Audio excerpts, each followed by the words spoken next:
productivity. In fact, what we really want to focus on today are game-changing ideas. So for that, I'm happy to welcome an incredible group of panelists this morning, along with nearly 800 participants who have signed up to join this dialogue today. So we'll cover a little bit of housekeeping just off the bat, and then we'll quickly get into the content. First of all, I want to thank very much our co-conveners, the Global Alliance for the Climate Smart Agriculture, the Malabo Montpellier Panel, and of course the Rockefeller Foundation. I'd also like to very much thank the Dune Foundation and Good Energies for helping to make this dialogue possible. My name is Christina Skerka. I'm the CEO of Power for All, and I'll be the facilitator today. From a housekeeping perspective, panelists, please mute yourselves when not speaking, and be sure your video and audio are turned on when you are speaking. For participants, we've actually set a record today, as I mentioned, and because of this incredible number and this great interest, we are going to ask you to engage with questions through the Q&A. So please enter your questions there, and the Power for All team will be trying to aggregate those for the short time of Q&A we have at the end of our discussion. If I could do the next slide, just to let everybody know about the socials. Please feel free, post vigorously and often. We are really excited to be seeing this much interest in this topic, and we hope that you'll help spread the word and get the information out about today's incredible webinar. So with that, if I could pass it over to Mr. James Lomax, who is with us today from UNEP, who is both a food systems and agriculture advisor, to provide some opening remarks. Thank you so much, Christina. And yeah, I think this is a fantastic opportunity, I think, for all of us to start to get into one of those subjects that is critical within the Food Systems Summit. So really, on behalf of the Special Envoy, Agnes Kalibata, I'd really like to thank you and the conveners, Christina, to really make this happen. So look, we're in this year, which in the sort of the COVID world seems to be a very busy year, because we spend our times latched on to the Zoom and the MS Teams calls. But it does give us an opportunity, if you like, to work actually much more effectively when it comes to working on the Food Systems Summit. And the summit is one of those events which, for me anyway, I think is a point of departure when it comes to food systems. And it's an opportunity for some of those sectors that are not, if you like, the obvious go-tos on food. I think, like, for example, the Power for All group, those that are working on sustainable energy, to lean in and look at how this can be applied within the framework of the summit, and also to look actually how we move forward from a Food Systems Summit point of view. I say that the summit is a moment, and I say that because it really is.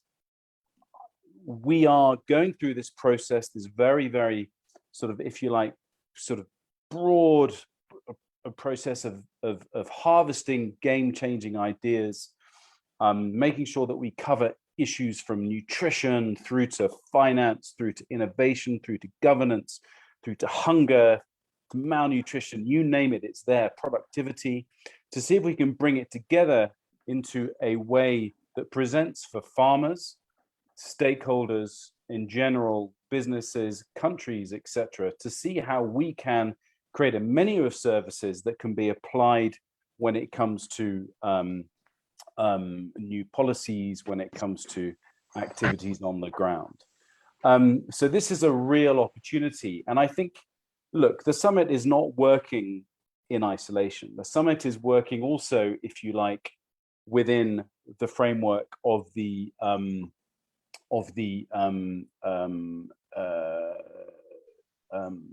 work around energy this year. I think this is very important. We also, of course, have not only the Food Systems Summit in September, but also the first high-level dialogue on energy. This is the first time in 40 years. So if you like, we have this convergence of very, very important elements coming forward. And of course, part of the focus will be about building resilience of smallholder farmers and improving access to clean energy, which I think is very important, not only when it comes to food production, but also when it comes to food loss that farmers are trying to deal with, not only, of course, with the short-term consequences of climate change. So there's also an issue around climate finance, understanding that only 1.7% of all climate finance goes to smallholder farmers. We need to change that. And we also want to see how that we can bring in together, if you like, this access to energy, food insecurity, but also getting farmers on and countries actually onto sustainable food systems pathways as we go. So look, this is a real opportunity we have. Last year was supposed to be the super year for nature. I think this year's the super year for nature, because not only, Christina, do we have the summit, we have the 3 COPs that are straight after. So we have the land degradation COPs, we have the climate change COPs, and we have a new global biodiversity COP too. So a framework that will be agreed. So with all of those, plus the high level dialogue on energy, what a perfect place and a moment to bring in the energy food nexus. So good luck to all. I'm super chuffed to be here, and thanks again. And back over to you, Christina. Thank you so much, James. Excellent comments to warm up the audience.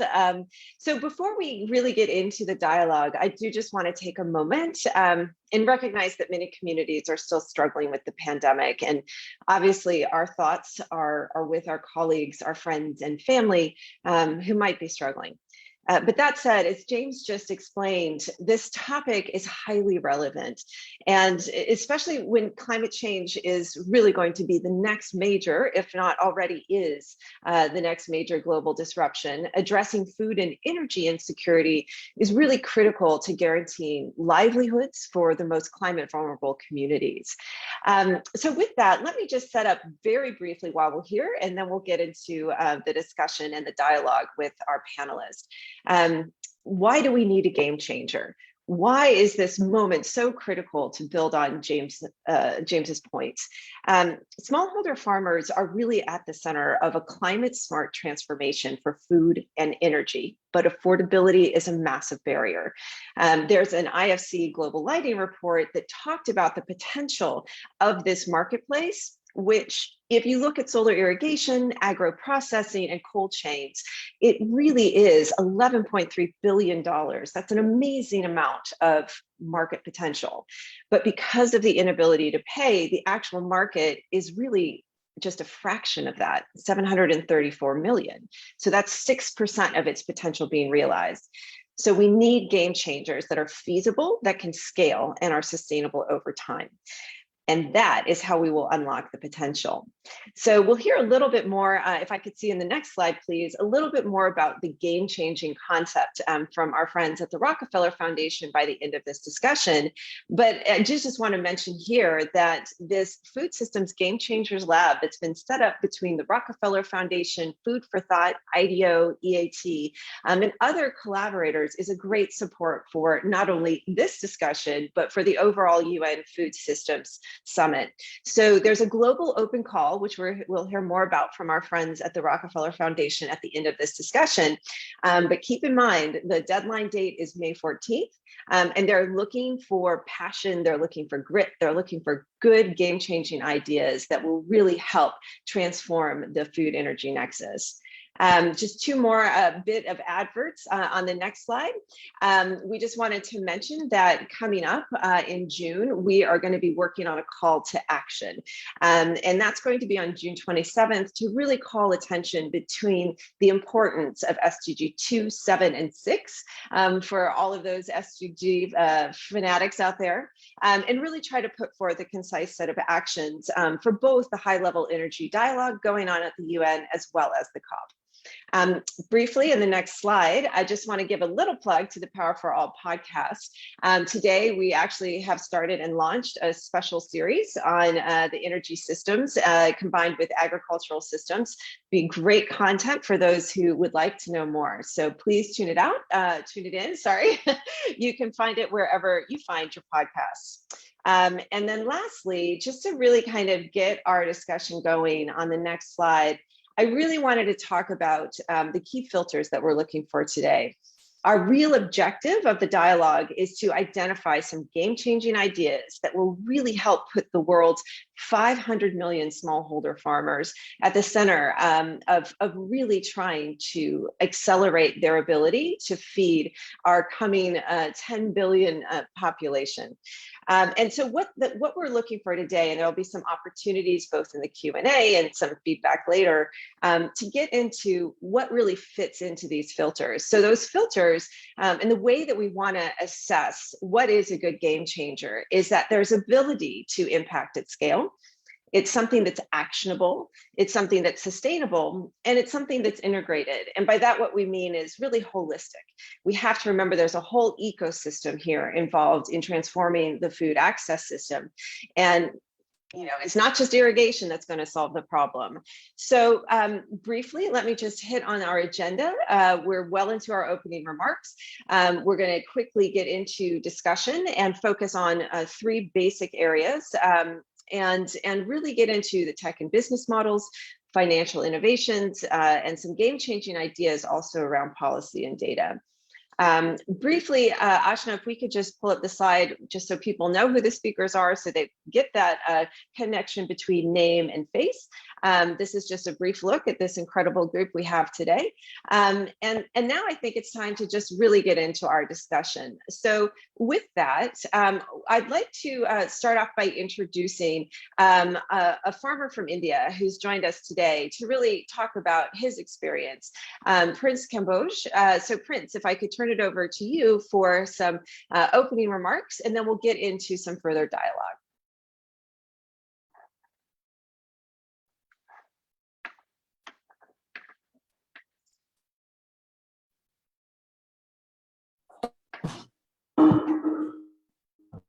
Hello everyone, I am a Prince Kamboj, the director of Dharamveer Food Processing Technology Private Limited.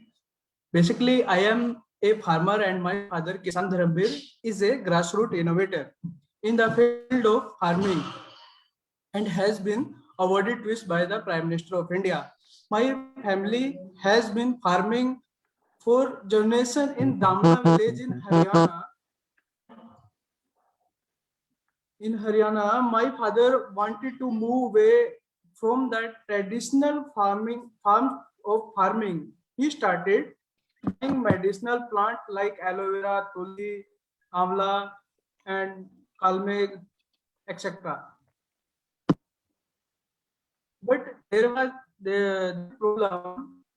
My father was growing a medicinal plant, but he was not processing and not selling in local mill.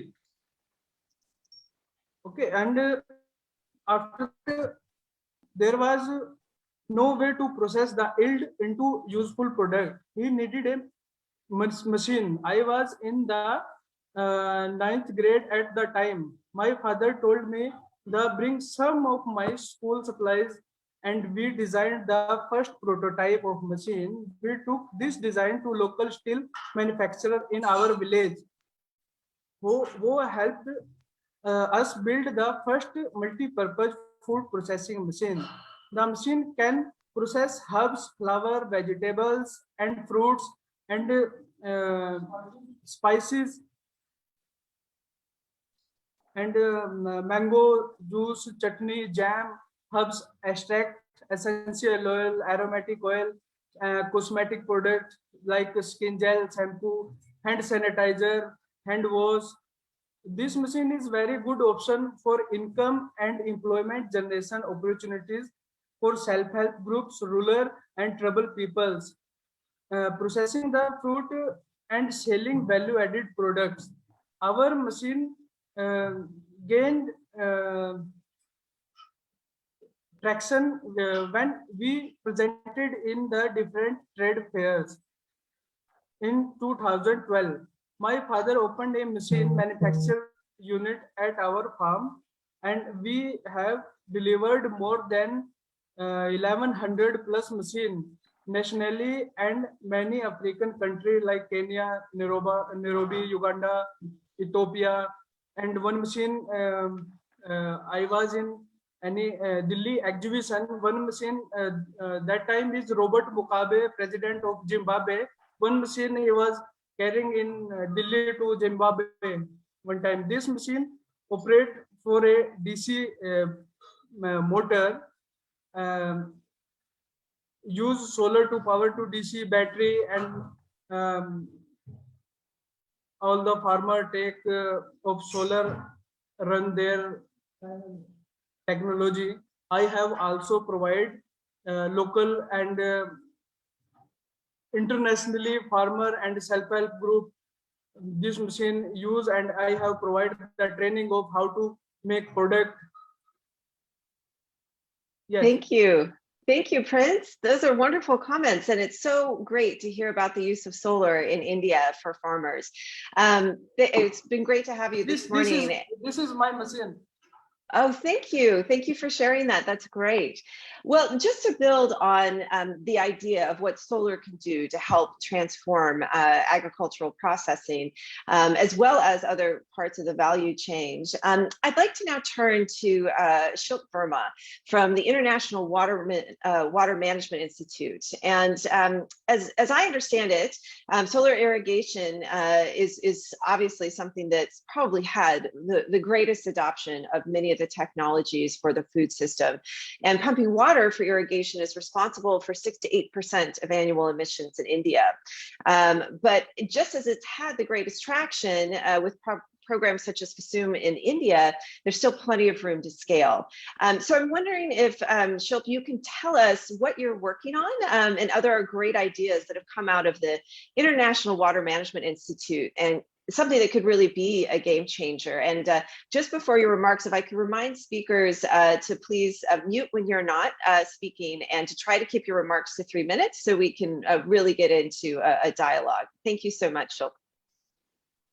Thanks, Christina. Yeah, I mean, you already mentioned solar irrigation in India has shot up very significantly. We've gone from a handful of solar pumps maybe less than 10 years ago to nearly 300,000 today.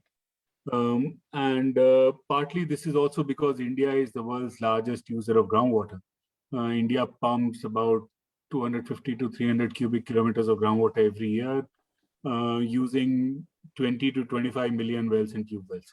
And all of these are energized. About 15, 16 million of them are electric. Now, if we could overnight just solarize all the irrigation pumps in the country, that itself would be about 130 gigawatts, which is more than the target or the very ambitious target set by the government of India. So there is huge potential of solarizing irrigation. And from the energy side, just converting all those dirty pumps or dirty energy pumps with clean energy is a revolutionary idea in itself. But EME was primarily interested in looking at solar from the water side. All of these 20 million wells and tube wells, when they pump groundwater, many of them, the farmers get the electricity for pumping groundwater free or at highly subsidized prices. And that often encourages overuse and inefficient use of groundwater. What we found was that with solar, this kind of behavior might get even more, multiplied even more. Because once you've installed the solar panels, the energy cost is zero. You get free power and very high quality daytime power. So we wanted to develop a business model which would also be groundwater benign. So what we did in one village with a few handful of farmers in Gujarat in Western India is we gave these farmers solar pumps, but we also connected them through a microgrid to the main grid, to the main electricity grid. And we organized these farmers into a cooperative, and the cooperative got into a 25-year power purchase agreement with the local electricity utility. So now the farmers had a choice. They could use all the energy that they were generating to pump groundwater, or they could use some of it to evacuate it back to the grid and earn some money out of it. And what we found in this experiment is that the farmers end up using only 1/3 of the power that they're generating for irrigation. 2/3 is evacuated back to the grid, and that gives them directly an additional source of income. Now, imagine if all the off-grid solar pumps were also to be connected to a grid, then a lot of the energy which should have been used for wasteful pumping of groundwater can be put back into the grid. Now, we did this experiment with a bunch of small experiment, but the government of Gujarat has now scaled it up to more than 4,000 farmers. And it is also now part of the national policy called Kusum, which plans to solarize 3 to 5 million irrigation pumps over the next few years. I'm happy to take questions on this for more details. Oh, that's fantastic. And what a brilliant way to start off this discussion. And obviously irrigation, as we said, is just one piece of it. And processing can both be a value add and a massive source of emissions as well. So looking at how do we add value without really harming the environment. And certainly as we talk about processing, moving from irrigation in rural communities, agro-processing like milling often relies on diesel, and that can be responsible for tons of emissions for years. So for that topic, I really want to turn to Celine Urzamemzi from East African Power.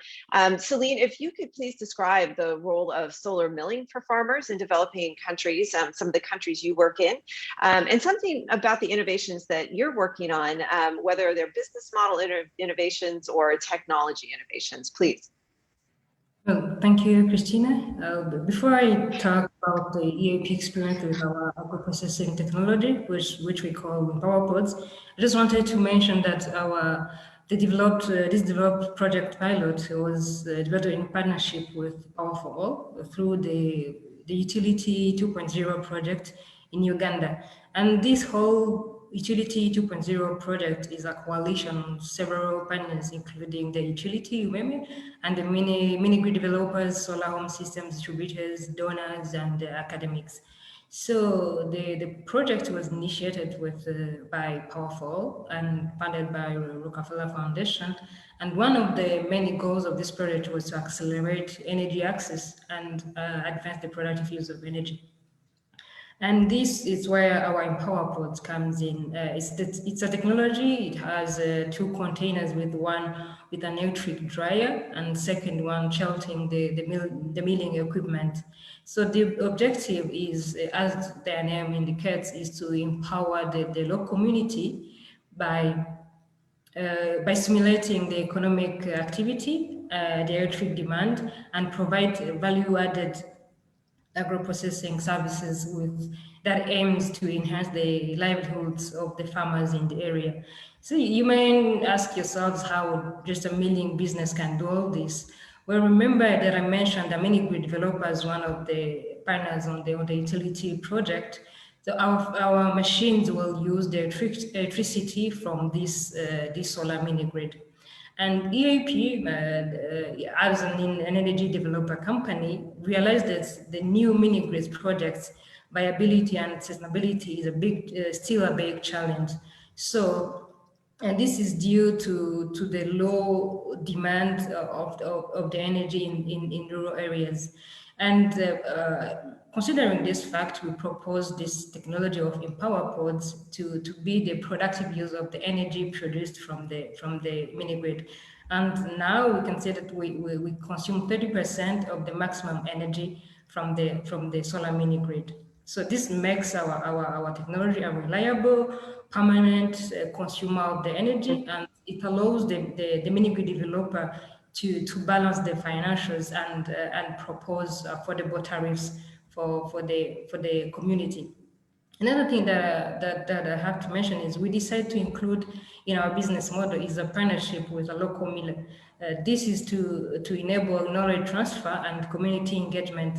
So EAP decided to work with a local miller who had an experience and to run and operate a diesel miller, but unfortunately he went bankrupt due to the high price of the diesel. And considering that an electricity mill compared to an DS one is cost like between 2,500 and 3,000 USD, we agreed with the miller that after our monitoring phase, a leasing agreement with EAP will start with a reasonable monthly payment for a period of 1 year. So, and That's also great. the fact that we work with the local team coming from the same local community. It has been serving the farmers for a long period. It helps to build a strong relationship with the community and sensitize them to trust and use our technology. Lastly, EAP plans to train the operators of the machines on energy efficiency that will be studying of the electricity consumption, how to space the consumption if during the peak hours, or the load shedding to avoid to consume more than our limit. So in addition to that, and to finalize, we agreed to assist our local partner to develop a strategy on scaling the businesses by offering more than just milling and drying services.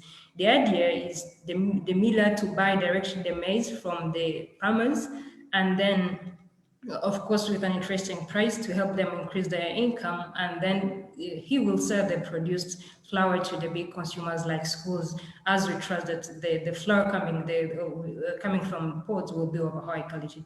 So I think this responds to questions. Thank you. Thank you so much, Celine. And I'm going to start thank you so much. Those were great comments. And speakers, just so you know, I'm going to start giving you notification when you've got about 30 seconds left in your comments. So what I really like, Celine, about what you just laid out was the importance of partnership and how there's probably all kinds of innovation there around how different kinds of energy companies and farmers and people in the food value chain can work together. And so on that value chain, obviously post-harvest comes next. And I think we've learned a lot in the last year, especially with the advent of COVID, about how important cold chain is. As I understand it, about 40% of food loss occurs after harvest in the supply chain.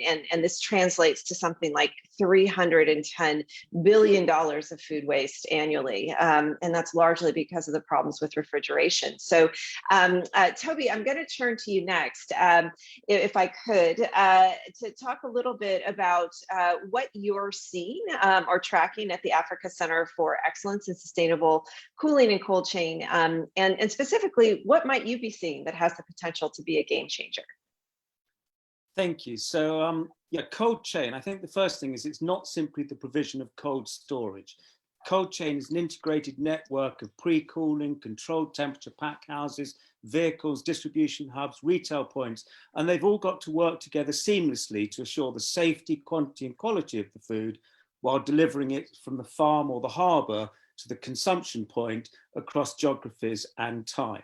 And there are a number of key pillars that need to be addressed simultaneously in its design, but not least, we now need to look at the issue of clean cooling and clean cold chain. So how do we mitigate demand, use the clean technologies, harness renewables and waste energy? So move away from diesel.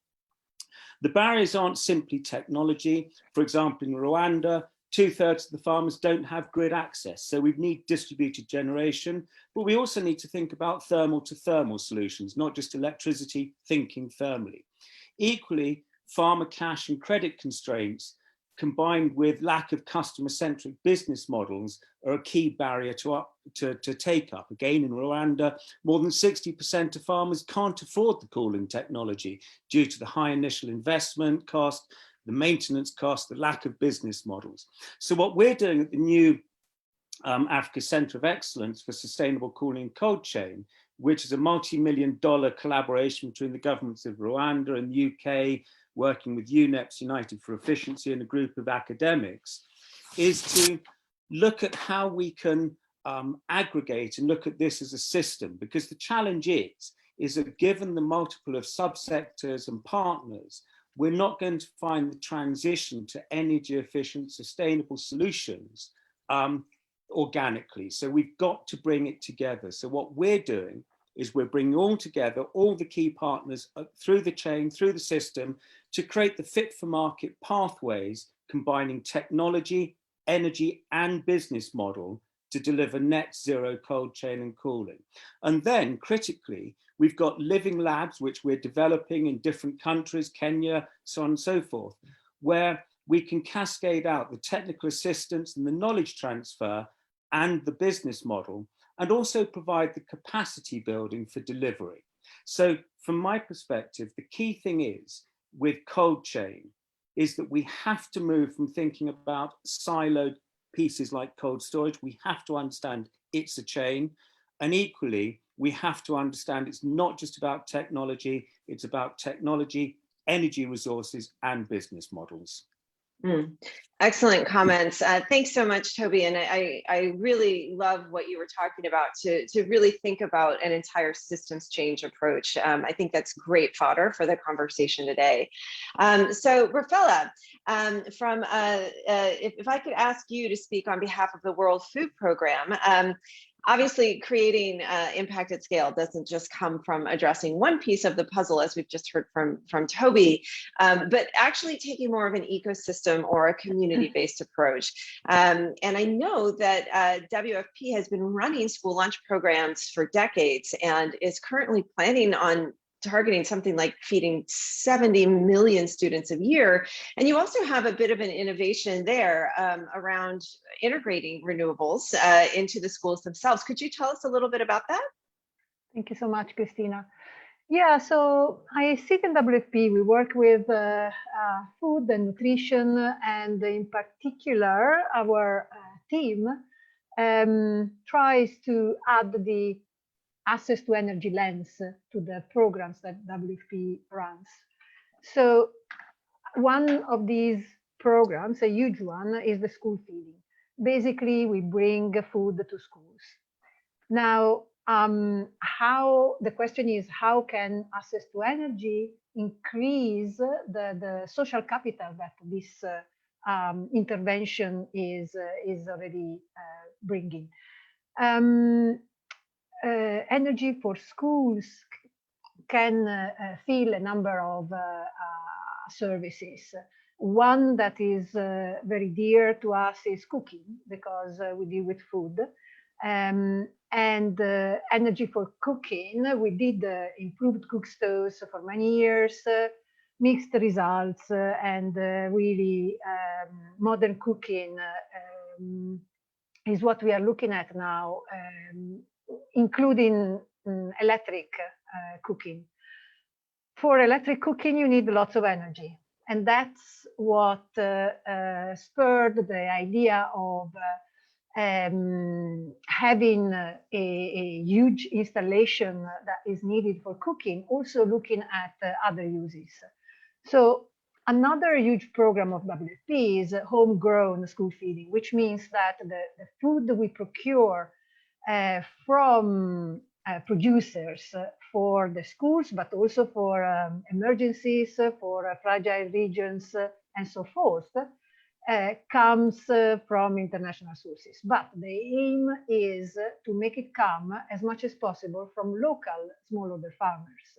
So we have programs that just target that kind of relationship, of procuring relationship, and looks at improving the quality, the quantity of the food that is produced.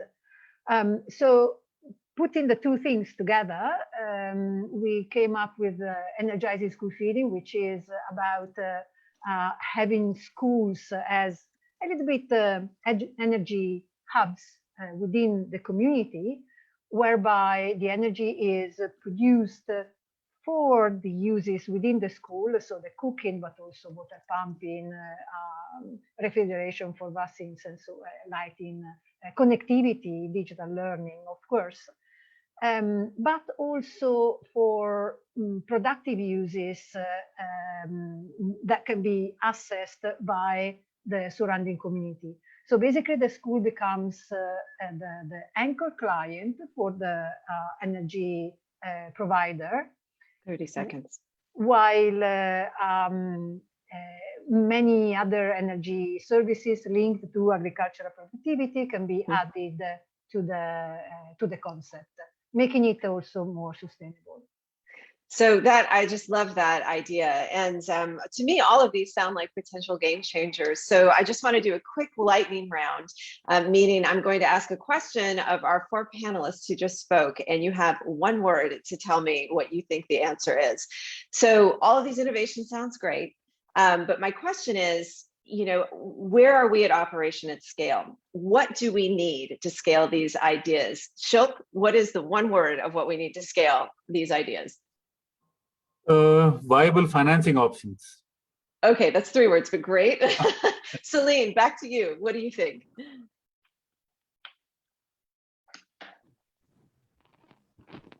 Sorry, Christina, I lost my connection. Can you please repeat? Oh, that's okay. Can you turn on your video real quick? One word. What do we need to scale some of these great ideas? More investment? Okay, financing investment. I'm seeing a theme here. A pattern. And then what? Yeah, sorry, Raffaella? A pattern, yes, indeed. Pattern, yes, indeed. So Toby, I'm sure you might want to throw your hat to the ring. What do you think is needed to get this to scale? Oh, so we can't hear you, Toby. So I said business models, but don't forget skills and capacity. Okay, got it. And Raffaella, anything else to add in there? Yeah, I think for us, since we have the footprint and the possibility to replicate the exact model in many places, it would be mainly financing and the proof of concept and then financing. Excellent. Thank you for that. Well, with that and a big theme on money, it's perfect that we now switch to a discussion around financial instruments and schemes. And our first commenter on this is actually going to be Fiona Hoffman Harlan from the Shell Foundation. So Fiona, just to set up your comments, obviously we've heard a lot about investment, but going back to the early slides, affordability of products and technologies really can improve farmers' incomes by increasing yields and driving efficiency, but a lot of this stuff is out of reach. So asset financing is certainly something that is starting to gain more traction across the sector. And I believe you're working on some sort of 7-year program to really try to transform this marketplace. Could you characterize that for us and maybe weave together how something like that could help take some of these game-changing ideas to the next level? Yeah, great. Thanks, Christina. So as you mentioned, there are different components in order to make productive use assets attainable. And so our 7-year program, CASE, which is funded by Shell Foundation and FCDO, looks at this from 3 main angles. So one is increasing income so that individuals are able to afford the assets. The second angle is from reducing the cost of the assets. And the third is by addressing some of the ecosystem builders. And that's where this asset financing really comes in, as well as insurance, which Kaushik, I'm sure, we'll touch on later. And just really quickly in terms of why, just to give a little bit of light into why asset financing is so important. Last year, we, along with Raffle and MasterCard and Dahlberg, conducted some research in Kenya on rural pathways. And one of the questions we asked was, what is one of the main enablers to increase productivity? And 80% of the rural households that responded said access to finance was the key enabler. So this is really critical to understand. Another thing that we're seeing is a correlation between increased access to finance and increased income levels. So back to the pathways research that we were looking at, Pathway 1 had 22% of households had access to finance, to credit, sorry. In Pathway 2, which is a little bit later stage, 36%. But yet 40 and 44% respectively are still spending this credit on inputs. So this means that there's still a huge financing gap in order to get the access to assets. Just moving on to general challenges in the asset financing space. So working capital is a repeated challenge, as we actually just heard from the 4 previous panelists in terms of access to financing. There are a couple challenges here. So both long cash conversion cycles when providing asset financing, as well as companies getting foreign debt in hard currency, but then trading in local currency, or local debt also being quite costly. Another component here, in addition to kind of the working capital piece, is working with farmers. They're inherently rural, and so developing strong business models in order to be able to actually service these farmers at lower costs is also a main challenge. To kind of the next part of your question around kind of specific models. So we're working with a couple of different models around asset financing. So kind of two main models that we're looking at right now. And I just want to say that we're constantly learning from our partners, iterating and kind of incorporating these learnings into our approach. But kind of two main approaches we're taking right now are, one is in regards to working with specific product companies. So this would be such as kind of a Systema Bio or Sun Culture to providing asset financing for their specific products. The second one is working with third-party intermediaries in order to providing financing for other product companies or products. Another couple of innovative financing components. So AgriSenta in Ghana, for example, is linking market access with credit and repayment of credit. And then another one that's an interesting innovative model is Keep It Cool, which is also providing kind of financing around and use of cold storage and cold units matched with the market access. So thank you so much. Yeah, that's great. And it just sounds like an amazing program. And, you know, in terms of the world of financial innovations, you know, pay as you go seems to be deep in its maturity now. But early days, pay as you go was seen to really accelerate adoption of decentralized renewables. And it's made a huge difference for the marketplace and for households.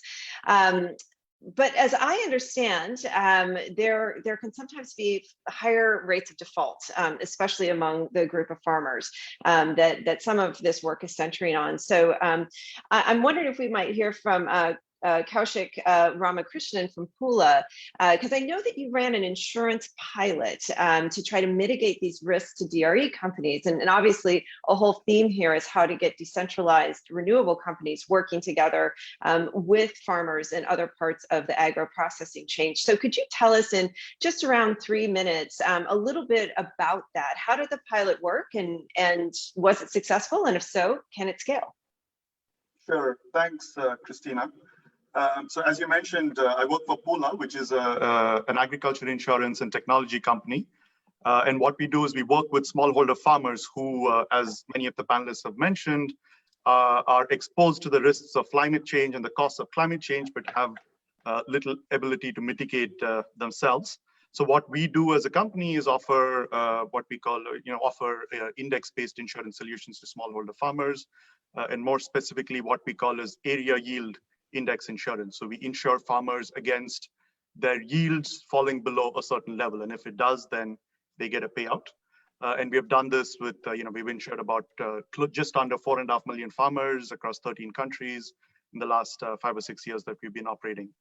And as Fiona and others have mentioned, insurance is a channel to unlock access to credit, unlock access to finance.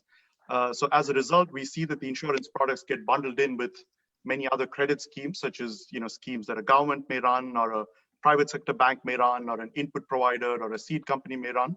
But also specifically, as you mentioned, Christina, a pay-as-you-go company, which is basically pre-financing the assets that they give to farmers and then recover that over installments in the future. So we did, as you mentioned, do a pilot program. This was, of course, generously supported by the Shell Foundation. So we worked closely with Fiona and her team, as well as supported by IFAD. And we worked with a company called Vitalite in Zambia. And what they basically do is provide these solar home kits to get kind of off-grid energy in rural communities. And as you can imagine, one of their biggest customer segments is farmers in these rural communities that they work with. And they pre-finance these solar home kits for smallholder farmers. But as a result of pre-financing them, they are also now directly exposed to the risks of the farmer, right? If a farmer has a bad harvest, if there's a drought, if there's a pest infestation, then the farmer's cash flows are impacted. And as a result, the farmer is more likely to default on their payments. And the company, the pay-go companies have tried to self-insure to a certain extent by adding in a 10% markup on their costs of financing and so on. But what we have seen is when there is a weather event, for instance, it is systemic in nature. It affects all farmers in a region when it happens. And when that does happen, the default rates can go as high as 35%. So the self-insurance model was both very expensive and not very effective. So what we try to do in this project is, try to work with just under 9,000, about 8,800 maize farmers in Zambia who had also received one of these solar kits on credit from Vitalite, and we designed an insurance product that would match the cash flows of the farmers, or kind of stabilize the cash flows of the farmers in the event of a poor harvest. We were also able to bring kind of the cost of the premium down from what was previously about 10% down to about between 3 and 4%. This was done for one season, so there is still work to do. But what we did learn is we need to tweak the product for sure, but there is a huge market. Less than 5% of Zambia's rural communities have access to the grid. So there's a huge market. If we can make this insurance product work and use that to significantly expand the availability of pre-financing, then there's definitely a lot of impact to be done here. Thank you so much for those comments. It sounds like a really useful pilot for several applications across the value chain. In that same way, bulk procurement could potentially be something to help radically alter affordability. And I'm wondering if there's some application here. So Rajneesh Rana from EESL, I wanted to turn to you to see if you could tell us a little bit about your organization's experience working with the government of India and the ISA, creating a partnership there. Tell us a little bit about how that worked and what you think the promise is for such a model to really improve the overall global value chain for decentralized agro-processing. Yeah, thanks, Christina, and good evening and good afternoon, good morning to all the viewers where they are listening to this one. Very important subject topic you have chosen. First, compliment to all of you for this one. And especially for the developed country, it's a need of R also. So Energy Efficiency Services is a SPV of Ministry of Power, Government of India, and we have been entrusted the work to work in the sustainability energy efficiency sector. And we have done a number of programs in the last 7-8 years of our inception, which includes the LED revolution, not only in India, throughout the world. Then we have the streetlight programs, the solar pumps, and we are now into the e-mobility, the charging infrastructure for e-mobility, and the smart meter, to name the programs we are engaged into.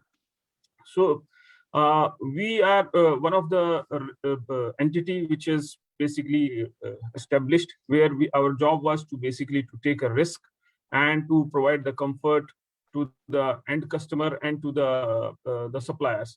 So our business model works on that one. So it's a pay as you save kind of a business model, and which works very well for many of the programs. Going forward for the solar pump, if I talk about specifically, we have done a number of programs here in India where the energy efficient pumps we have started with. Inefficient pumps were replaced with the energy efficient pumps on a business model basis where the farmer need not to pay anything, and all the cost is being met through the energy saved from the energy efficient pumps, which is being monetized and being paid by the discoms. So that was a business model.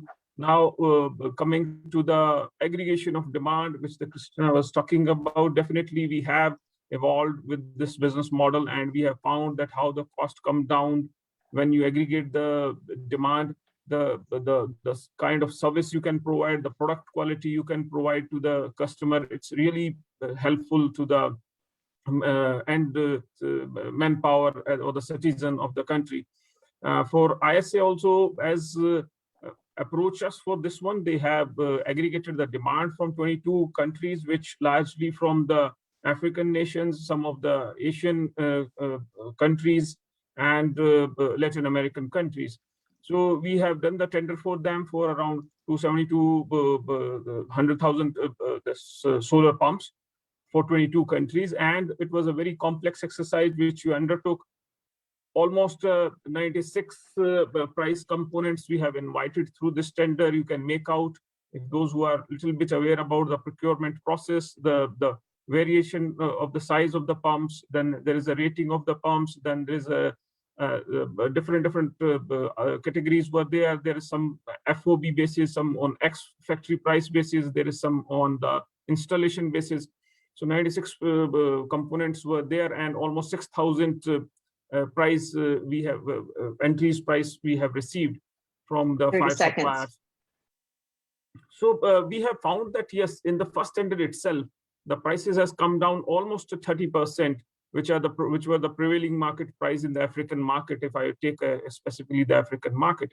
And the similar exercise when we done in the India also for the government of India for the solar pumps, the similar kind of a response we have got from the benchmark price. The price discovered was quite lower. And what I feel that to scale up this business model, it has to be commercially viable, because the subsidy model can't work for a long. It's require a lot of investment. So it has to be a commercially viable model where the investment has to come and it has to be payback over a period of time. Excellent comments. Thank you. I mean, quite innovative, and bulk procurement is something that's been used by governments all over the world to try to accelerate adoptions and create a market transformation. So great to see that model here. And as we've heard earlier, how do we scale some of these game-changing ideas? Another element is access to credit. So credit scores can support risk assessment and could have a significant impact on the ability to scale. And so for some comments on this topic, I wanted to turn to Madeline Gleave, who's the Chief of Data Science of Nithio, to really talk a little bit about some context around how credit factors into this ability to scale, and are there some game-changing ideas you're working on at Nithio or have seen around that you think could really apply here? Thanks so much, Christina. So as has been mentioned, we really see that in order to scale, financing is really the key. And in order to scale financing, we believe that having better insight into the actual repayment patterns and risk for these new innovative, non-traditional type of assets or non-traditional payment or financing innovations is necessary to bring in the private capital to reach scale for the sector. So Nithio is an AI-enabled energy financing platform that standardizes credit risk analysis using alternative types of data in order to then be able to scale those energy access products and climate adaptive products. So I work at the team to bring together a variety of different data sources that can be useful in reaching the type of households that might be normally unbanked or underserved by traditional types of data. So many thanks to Fiona for describing very well the kind of concepts of asset financing and pay-as-you-go models. Nithio's worked a lot with pay-as-you-go distributors in the solar sector in understanding their data needs, understanding their financing needs, and actually analyzing at a very detailed level the payment patterns of their customers.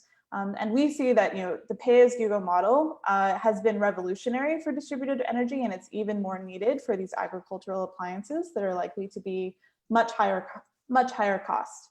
But there are some barriers to that. There's an estimated gap of 26 billion in financing necessary for African smallholder farmers. Nithio is primarily focused on African markets. And only, as has been said by James, only 1.7% of climate finance goes to those farmers. So the question is why? And it's really this lack of data on creditworthiness that is keeping more traditional private capital from feeling comfortable about investing in this space. 90% of Africans don't have a credit score from a formal credit bureau.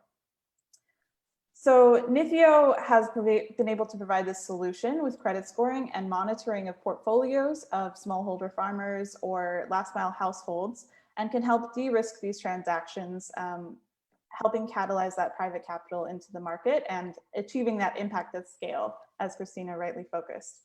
So how do we do it? Nithio's risk analytics engine helps investors better understand risk by using machine learning models that are trained on actual repayments from customers, both historical and current, and geospatial data. So we work with a proprietary data set that has hundreds of different indicators around household characteristics sourced from household data, household survey data, and satellite imagery and points of interest data to provide very precise characteristics of communities or households down to a square kilometer 30 level. seconds. So bringing that together, we can provide predictive and highly customized credit risk scores, being inputted into due diligence processes to support investments into these companies, mini grids, or other asset financing transactions to really understand the value of a portfolio of smallholder farmer loans. And then also in monitoring of the repayment performance of existing facilities to help understand the credit risk or payment performance so distributors and investors can adapt quickly. And one final thing I think it's important to emphasize with credit risk is that we're not intending to kind of skim off the top, but really using data and insight to direct the right type of capital, whether it's commercial or concessional, to the right type of households that really need it. Thank you very much. Thank you. And data is useful not just in this application, but obviously also for governments and policy. We did a little sort of pre-event survey through our networks to ask what was the top scaling priority in terms of getting decentralized energy across the value chain for food and agriculture. Tech and data was 20% of respondents' number one choice, and business model was about 40%. But importantly, better policy frameworks, 21%. So turning now to thinking about ecosystems and policy frameworks, I wanted to really get Sam Zuby from TFE Energy and Smart Power Myanmar engaged in this discussion. I know that finding ways to triangulate energy and agriculture to work together for big transformation is everything. So Sam, I'm wondering if you could take maybe just about 3 minutes and tell us about your experience using data to find the best kinds of energy for various crops. And how can we use that information to improve both energy and ag programs? Please go ahead. Thank you very much. So I think you've touched on a lot of very interesting points there from the other speakers. And I think that one of the things that our access point to this conversation was really about how do you use data to broaden the analysis from productive uses on mini grids, which is something that we came from, more to the uses of energy along entire value chains. Now, the first major difference is that value chain is a massively complex thing to look at. A mini grid in its simplicity is relatively straightforward. But increasing the productivity of a mini grid is all very well and good, but in order to capture the full value, it has to be absorbed down the value chain. And so there are so many other factors that need to be considered. Things like road access, things like the ability to aggregate produce in order to keep the throughput of a machinery high enough to justify the capital expenditure of the machinery. So we have been doing quite a lot of work in Myanmar. You mentioned with Smart Power Myanmar to try and analyze, first of all, where are the geographic areas that should be prioritized. And so to do that, we've been using GIS tools, both GIS tools that indicate where the high productivity areas of certain value chains are, but also GIS tools that can map road access, the quality of the grid, overlaying nightlight imagery with maps of where the grid is to try and see which are the off-grid areas, which are the on-grid areas. Now, the idea behind this is to try and prioritize where particular interventions might have the greatest impact. Now, what we realized very quickly is different types of projects will have different types of impact. So if you're looking at impact, which is about improving the livelihoods of smallholder farmers, you're wanting to look at areas which are potentially off-grid, areas or communities which, as I say, might be clustered around other communities, so might be able to aggregate enough produce to make the investment into a piece of machinery worthwhile. However, if you're looking at more commercial projects and trying to maximize the returns of investment of a particular energy access intervention, this tends to incentivize moving further down the value chain towards perhaps more grid-connected areas or areas which might have relatively poor grid services. 30 seconds. So in Myanmar, this is a particular issue, for example. So we've been looking at how renewable energy interventions, for example, grid-tied solar and storage systems might be able to smooth energy supply and therefore keep the throughput and productivity of bigger machinery going. So that might have a greater economic impact. So it's very much about painting a picture using data to try and best prioritize investments onto these value chains. Thanks for that, Sam. And you know, as we get into this discussion about policy and enabling environment, we are so lucky because we do have leading experts here on the call today that really can focus on unleashing the power of decentralized renewables to improve agricultural productivity and development outcomes. So Sanusi, I'm going to turn to you, who is head of the REA in Nigeria. And I know you're close to launching an Energizing agricultural program to create an integrated approach to investing in the ag energy nexus. So I'm wondering if you could talk a little bit about that and national policy frameworks and how important that is to the food energy situation in maybe just about 3 minutes, if you could. Thank you very much, Christine. Sanusi here, Executive Director, Rural Electrification Fund. So I work under the Rural Electrification Agency. The fund actually is meant to support, the activities of, the agency in Nigeria. And as a government agency, our job is, to promote, provide, and coordinate all the actors within the space, to see how we can achieve our mandate. So we've realized long ago that if we wanted to achieve our policies, dual targets both in agriculture and, DRE, we needed to have some sort of integrated plans. And that's why if you notice most of our programs in REA are either called Energizing Education or Energizing Health or Energizing Agriculture, especially for agriculture. Nigeria is largely an agrarian, country. And also we have a very huge deficit when it comes to lack of energy access. So we thought it wise, to tie these two sectors together if we needed to achieve scale quickly. So what we've done is to build policies around, this integration, especially for financing as well, whereby, for instance, we designed a program, like you mentioned, the Energizing Agriculture, which is something we've already started, but we're looking at scaling it up, to ensure that there is a deliberate attempt by government to solve, these challenges together. So what we've noticed is that for mini grids, which we have a lot of potential for, and we've been deploying across the country, most of the productive use around the country is for agriculture. So you see processing, cold storage, and all of that.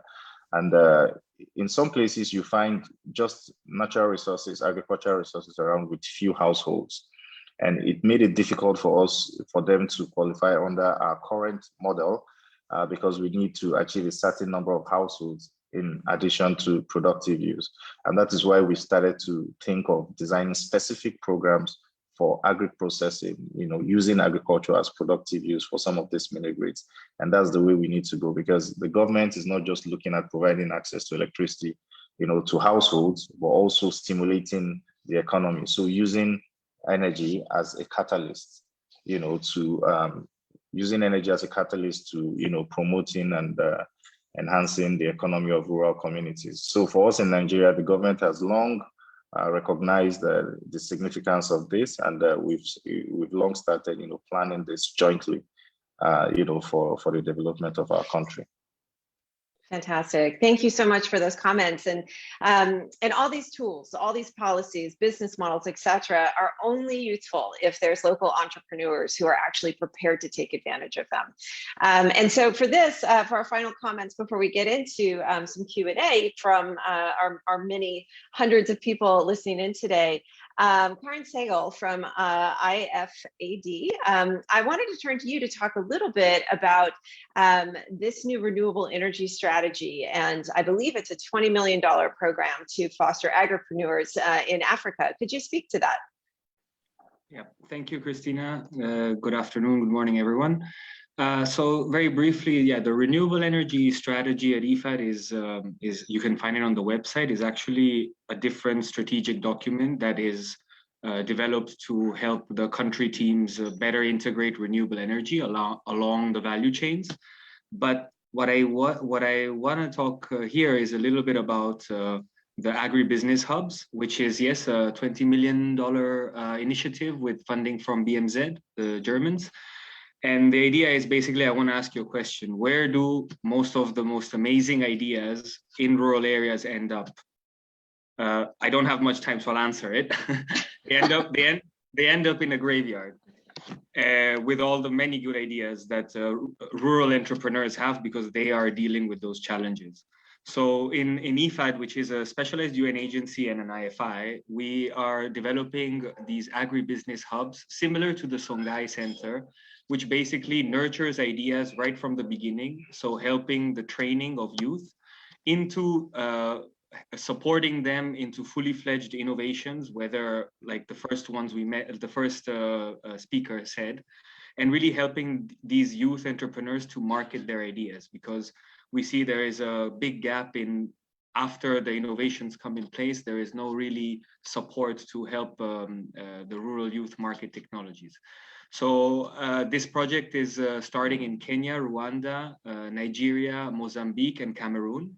And the idea is really to nurture innovations in the renewable energy ag sector and help develop businesses around that, and really attract back the youth into agriculture, which is a big challenge that we have, which we're facing. Great. I've been good. You've been excellent. I didn't even have to give you a warning. So thank you for that. So we now have a whole bunch of questions, and we're trying to group things together, and I'll do my best to sort of ferret these out to the team on the call to see who might be most appropriate to answer them. But what I'd like to start off with is actually a pretty broad ranging question. And this comes from Mira Shah from the Imperial College of London. Thank you for your question. How can policymakers drive a holistic upgrading of energy access across national food systems? What countries already have a comprehensive overview and approach to improving energy access for ag? So I think we heard some great things going on in Nigeria. I think I might actually toss this question back to some of our beginning speakers to talk about your experience about what's been great about working in which country. So maybe even Raffaella from the World Food Program, could you maybe respond to this? Thank you, Christina. For the particular project I was talking about, we are in a fairly good position because obviously education is an institutional service, and so we always work hand in hand with the Ministry of Education. The peculiarity of our program requires us to put in touch the Ministry of Education with the Ministry of Energy, which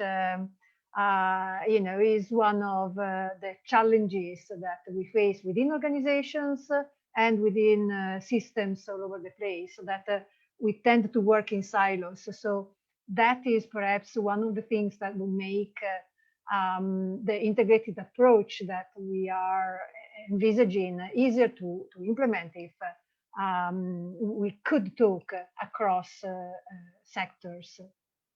Yeah, thank you for that. And the next question is actually specifically for Celine, but I'm also going to ask you to build on that response. Since you work as EAP in a number of different countries in Africa, where have you observed that kind of comprehensive overview to really help grow the sector? Question for you, but in addition, Masuo Nguni, sorry if I'm pronouncing your name incorrectly, wanted to know how you create more productive use demand. So if you don't mind answering both those questions, that would be great.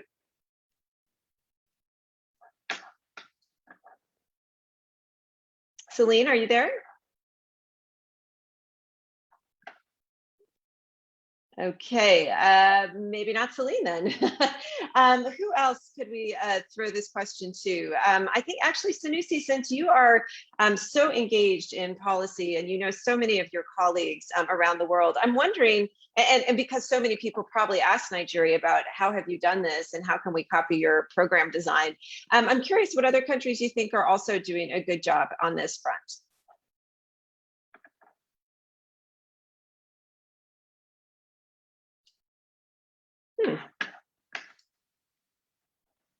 Okay, for some reason we seem to have lost comments.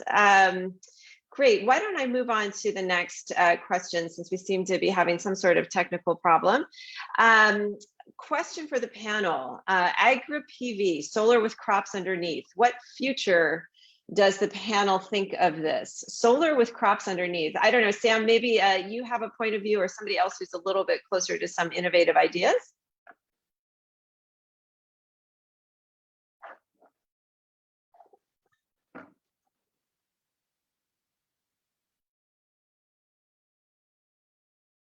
Hello?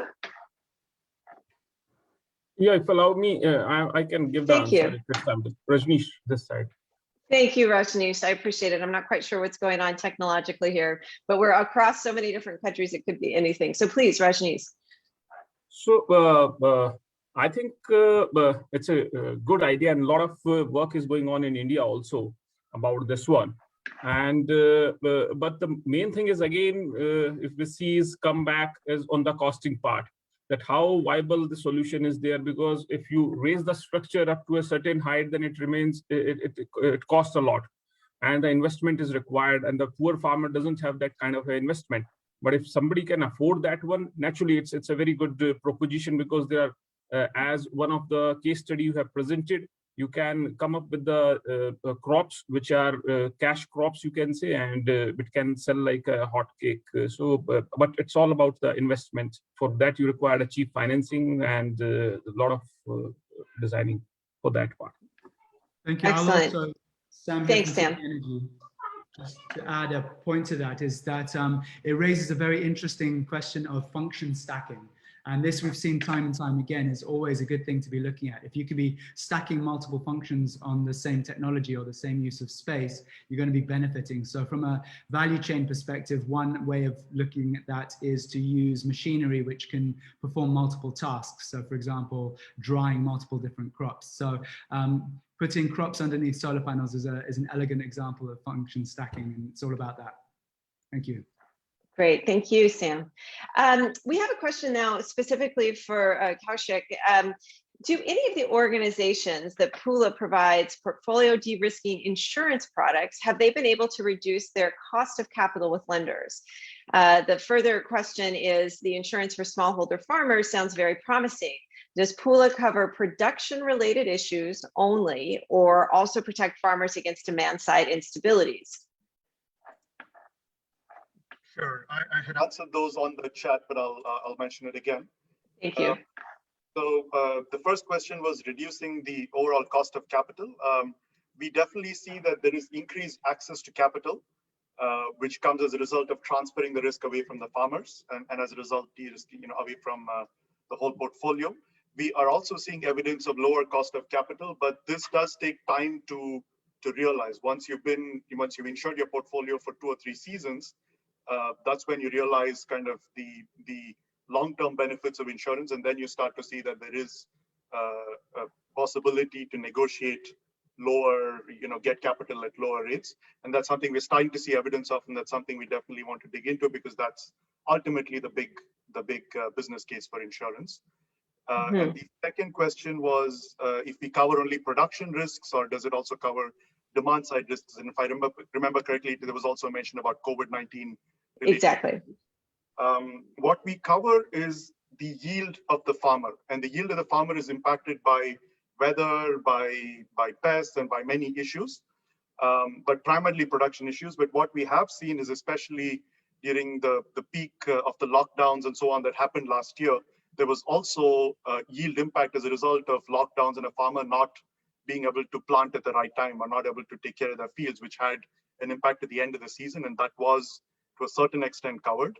But real demand side issues in terms of market pricing and so on, we don't cover at the moment. It is still mostly based on production issues, but measured as a factor of yield, which is closely correlated to the farmer's income ultimately. All right, that's great. Thanks so much for those comments. Next question is around subsidies and tax. Some questions around increasing the tax of dairy and meat, or migrating subsidies from fossil fuels to renewables. Are there specific actions on subsidy and tax that will lead to greater scale?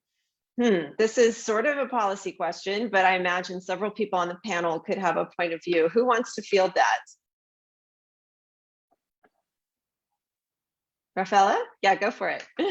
Yeah, perhaps since, particularly because we work with the most vulnerable, and so we do see a real role to play for vouchers that can perhaps at the beginning of the introduction of a technology, or for in some cases in a continuous way to support the most vulnerable people. And we should think about that in terms of other benefits, societal benefits that are associated with that. So the cooking, you have the health, you have the environment, you have many other costs that you are avoiding by subsidizing. So it's not necessarily to be seen as a loss of money, but maybe an investment.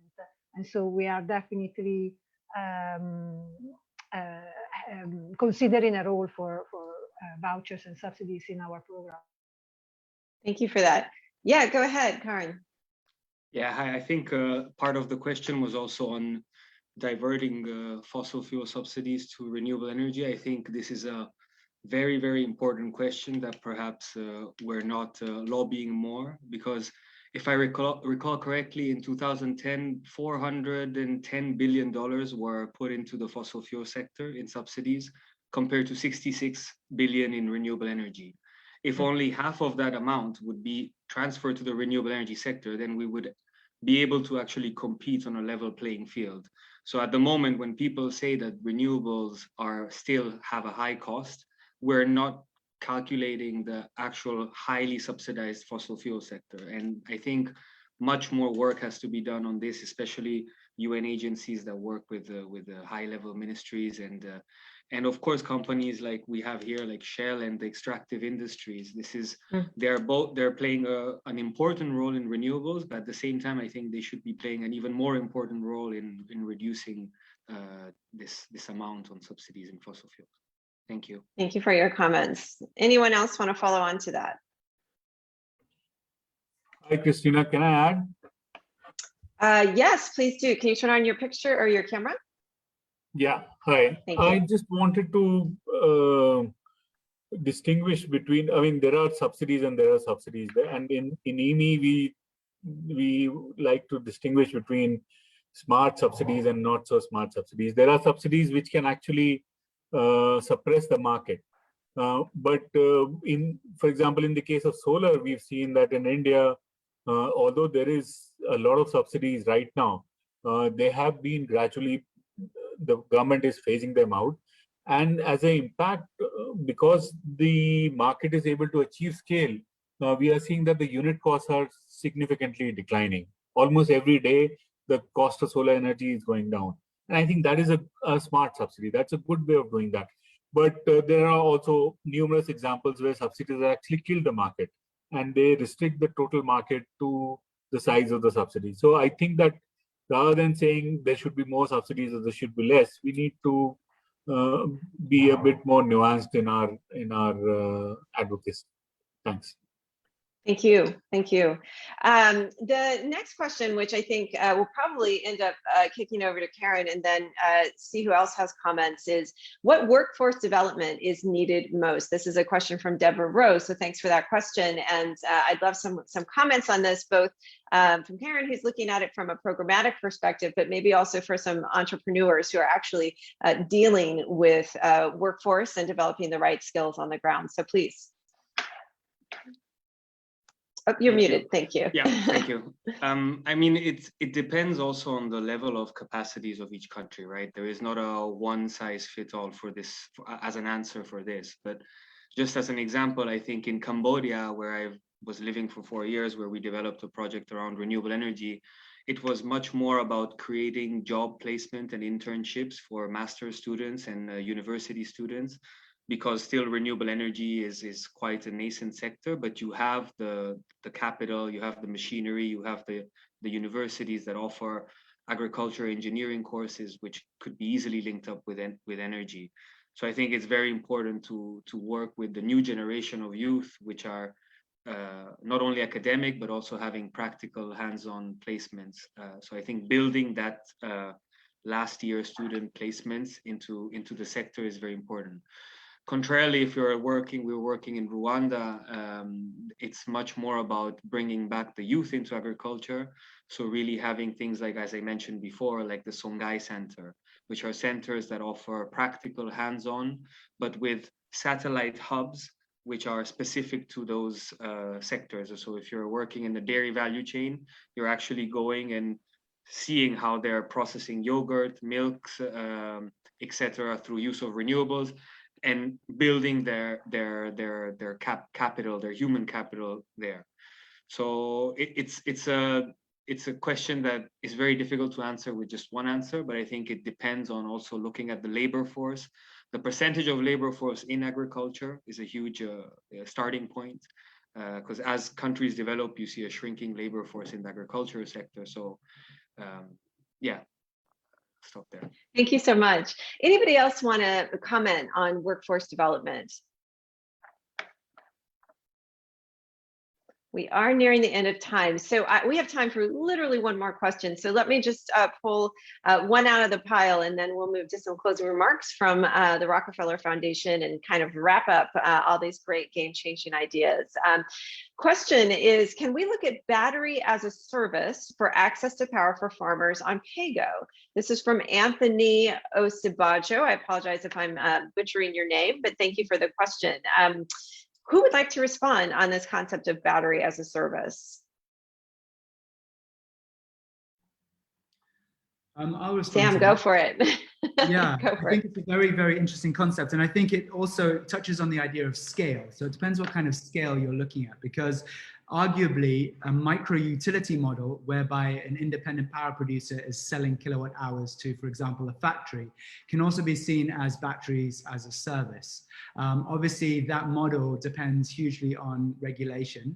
But again, using Myanmar as an example, any country which has relatively poor grid quality, particularly in the sort of peri-urban areas, battery as a service is actually a really, really good model.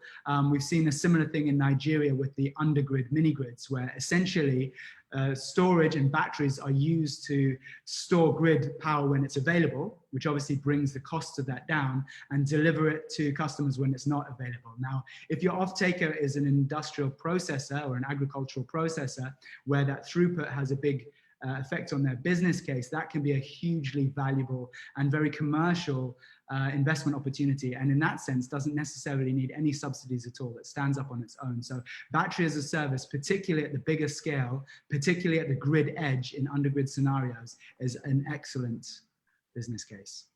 Thank you so much for that. With just 5 minutes left until the end, I'm going to ask for some final comments from Chianda Nyogu at the Rockefeller Foundation, just to remind us a little bit about the Game Changers initiative and maybe any observations you have in just maybe 3 minutes, if you could.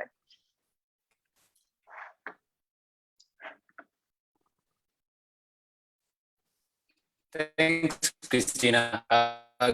Good morning, everyone. My name is Gian Njogu, and I work at the Rockefeller Foundation's Food Initiative based out of our Africa Regional Office in Nairobi. And I'm also part of a cross-initiative at the foundation that focuses on active use / energy, ending energy poverty. How exciting and inspiring this dialogue session has been for me. I'd like to thank the organizers, the innovation presenters, and all the attendants from various organizations globally. We truly value the thoughts and insights and questions that have been brought to the table. And it's quite clear from this session that the role for... Now we're having some trouble with Chianda's internet, unfortunately. Let's see if he might join back in. Oh, Chianda, you're back?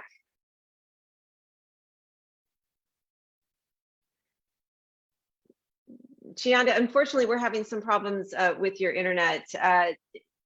Are you able to, yeah, please try again. Sorry about that. Sorry about that. Most interesting of timings there. Yeah, so I was just mentioning that it's pretty clear from this session that the need to combine all the different efforts towards transforming agriculture through renewable energy needs to happen so that we can create permanent solutions at this ag and energy nexus front. And so a couple of salient issues were brought to the front that stood out. I think the first one that I thought came out quite strongly was around community engagement. So thinking about how we really engage with the communities that are bringing power to. It's not just about bringing the different DRE solutions and then expecting that they'll be taken up as that they'll be taken up without any further sensitization or local capacity building. So this goes a long way to create permanent solutions, and it's something that we're really thinking about at the foundation. And the other important point was around systems change, thinking, or integration. So I really liked the points around bringing together technology, energy, and innovative business models. And then to add a fourth one, I think different types of partners. And so, as I mentioned earlier, it's something that's important at the foundation. Game Changers systems, the Food Systems Game Changers Lab, which is a program that offers everyone a listening way to join to co-develop solutions at the ag energy space. So building partnerships will be a core focus of this platform. So and we are calling for applications, and I'll just reshare the link for this. That's due. Submissions are due by May 14th. So we're calling each and every one that has exciting innovations in this space to join us in this movement forward. Thank you for your time. Thank you so much. That was an excellent sort of roundup of some of the key takeaways from today. So when we started out an hour and a half ago, we really set out one objective, which was to start identifying some game-changing ideas that can really put the smallholder farmers at the center of feeding a global population that will quickly be to 10 billion. We had some filters around ideas that can impact at scale, sustainability, so an emphasis on renewable energy as a resource, but also the chance to action and something that's integrated and holistic. I think today with this incredible group of panelists with some great questions from around the world, we have accomplished that objective. And I hope everybody's walking away from today really feeling uplifted with the ideas and the opportunity that are in front of us. Speaking of which, this is the year of the United Nations' first ever UN Food Systems Summit in its entire history. So Power for All, on behalf of everyone on this call, will be sending a feedback form to the summit. We would also ask anyone who feels particularly inspired and wants to be part of an effort to call for more attention to really integrate decentralized renewables and agriculture to participate in our call to action. You can sign up at the link here, which I believe has also been pasted in the chat. As we've just heard from Chianda, it's a great time to enter submissions for any game-changing ideas for the Game Changers Lab. And again, just a little nudge to think about subscribing to the Power for All Food Energy podcast series for those of you who want to learn more. We've got an incredible lineup over the next few weeks. And then just stay tuned. You can follow us on Twitter, on LinkedIn, etc. You also can sign up for our newsletter, if not already, on our website at powerforall.org. So stay tuned for more focused dialogues on business models, and let's work together to really change and improve the ag energy nexus. Thank you so much for joining today. Bye-bye.